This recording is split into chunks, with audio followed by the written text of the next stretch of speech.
Speaker Kharuja Sirius said today that he has received the comprehensive report of the Auditor General's investigation into central bank bond issuances. Meanwhile, the Auditor General is to testify before the Committee on Public Enterprises or COPE when the committee convenes in Parliament tomorrow. W.A. Vijayawardena, former Deputy Governor of the Central Bank, points out that between 2013 and 2015, the CBSL incurred losses to the tune of 89 billion rupees. He notes that as a result, the Central Bank's capital decreased from 182 billion rupees to 54 billion rupees by 2015. When the Central Bank makes losses, its capital base declines, and if its capital base has now come down to rupees 54 billion, which is the minimum level which the central bank can maintain, and if it falls further, the central bank will become technically bankrupt.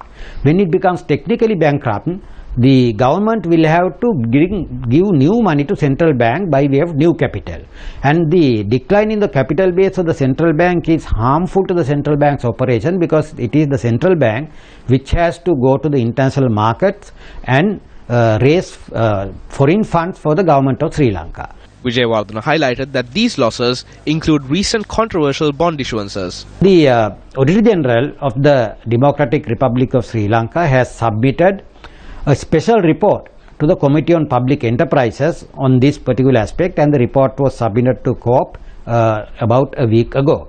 In this report, the Auditor General has calculated the loss to the government of Sri Lanka as a result of the treasury bond scam in 2015 and the 2016 is as high as rupees 1.6 billion.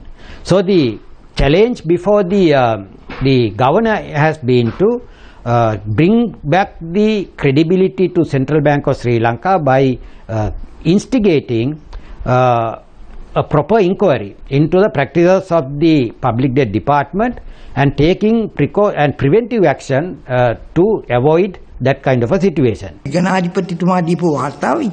report by the Auditor General paints a dangerous picture. It cannot be simply swept under the carpet. If public funds were misappropriated, then investigations should be held into it. These investigations should reveal to the people of this country whether the individuals involved are thieves or have served the country well.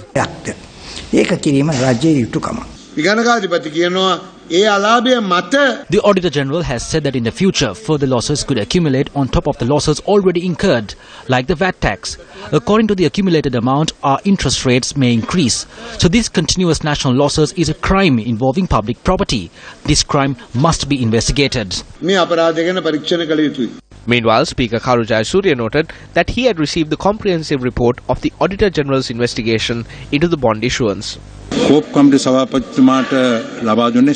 COPE committee chairman furnished a summarized report, but I have received an extensive 1,200-page report which includes much secret information. I hope to hold discussions with the COPE chairman regarding this information tomorrow.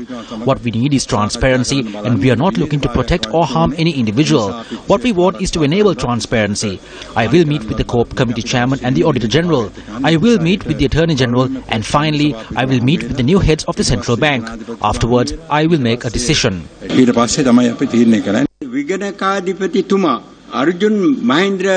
The Auditor General has made certain observations on Arjuna Mahendran's conduct. Minister Kiriyala has said that the blame placed by the Auditor General is the Auditor General's opinion. The Auditor General is the auditor of the state. If this is the case, then experts should be called on to act in the same discipline, and if they reach the same conclusion, then it cannot be wrong. So Minister Kiriyala needs to realize that he must accept the blame that has been placed in line with the discipline of auditing.